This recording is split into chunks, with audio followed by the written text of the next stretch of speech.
the opportunity just seemed ripe for us to have an association where biology and technology could come together in a way that we could promote that science-based economy.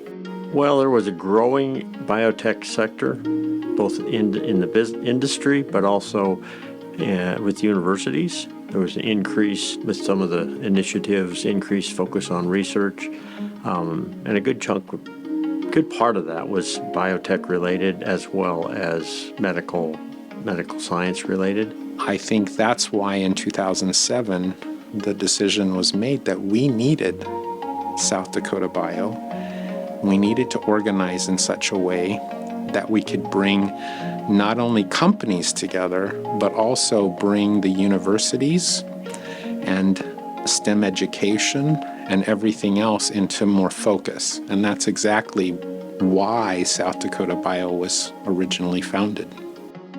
We have around a little over 60 members, and they're biotech industries, they're universities, they're service providers to the biotech industry. We're a state affiliate of National Bio.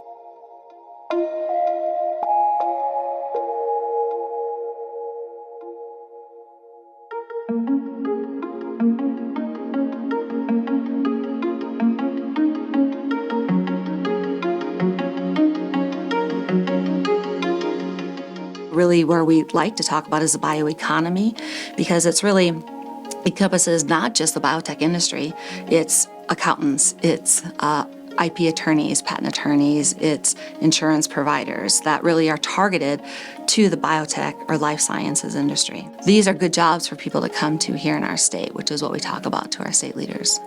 I think that one of the things that the association brought into the state was the Biotech Summit. And this is an annual event that the association holds to bring together the biotechnology industry within the state across all of the various industries and allow opportunity for that cross-pollination that happens where even if you perhaps are in the healthcare side of biotechnology, you may see something, for instance, a filtration method or a bioprocessing method that you hear about on the ethanol side that you would have the opportunity to interact with and actually find new ways to innovate in different areas.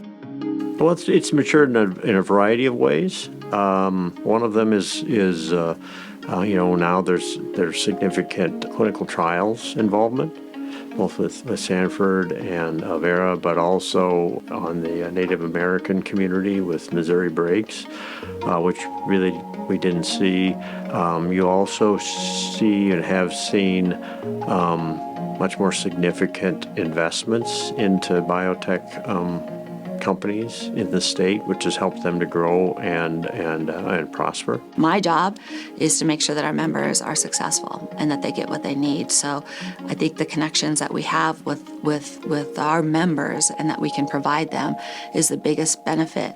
We also have cost-saving programs through Fisher Scientific and other partners through National Bio that we can help them financially be able to see. But I think the real value is the connections that we have. The Biotech Association has really been a true partner in helping to form relationships between the private sector and the universities in research collaborations, as well as helping to commercialize some of the outputs of the university's research activities.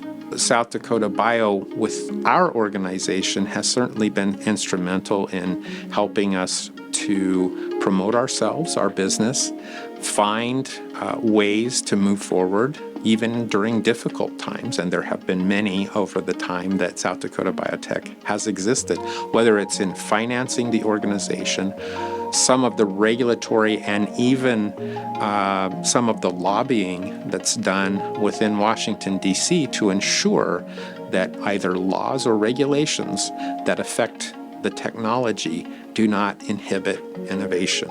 I think going forward, South Dakota Biotech is at a position to do more things to support the biotech industry, both in terms of networking with with folks outside of the state, but also helping to support the new biotech startups and related industry companies in the state.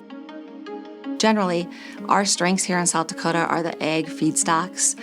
We have a lot of medical distribution companies here. Opportunities for us that we see are partnering with neighboring states in the med device industry and the biopharmaceutical, leveraging the strengths that we have here in that type of research, and then finding how we can collaborate with those that are surrounding us to help those grow. So that's the area we see as opportunities. I think we have to continue to find ways to fund entrepreneurs. It's still the most difficult challenge any of us face as we're building companies within the state of South Dakota, because innovation is something that actually you would think that once you innovate, it should get cheaper. It doesn't. It's the opposite. As you continue to develop innovation, it actually gets more and more and more expensive in order to get it across the line where it has an opportunity for commercialization.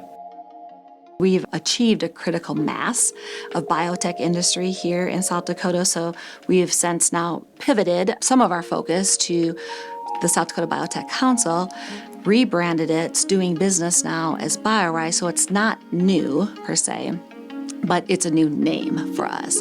And we are deliberately going after grants and opportunities to help support some of the efforts that South Dakota Biotech and our members are doing. And we want to be positive and continue to look at ways that we can work with the government, whether it's the state of South Dakota, whether it's the federal government, in order to ensure that innovation is not lost in all of the other things that we have to do in order to make sure that drugs are available to patients, that they're affordable for patients, that there is food available in an ever-changing climate, as an example. And that's what biotech has the promise to do, is to continue to keep up with whatever the world faces in food, feed, and fuel. I think there's a lot that we can work on with our strengths and really identify areas of opportunity of growth for us to be able to be deliberate and target how do we help these companies grow? How do we foster innovation and partnerships? I have lived in Sioux Falls for 22 years. And I believe 22 years ago that South Dakota was a land of opportunity in so many ways. And I think what I have seen is a continued growth in the sophistication of what we're doing here in the state. But the opportunities have not shrunk, they have only increased. And I think that's because organizations like South Dakota Biotech and the companies that are being built here have continued to want to be here in South Dakota, to be recognized across not only the country, but across the globe as innovators right here within the state of South Dakota.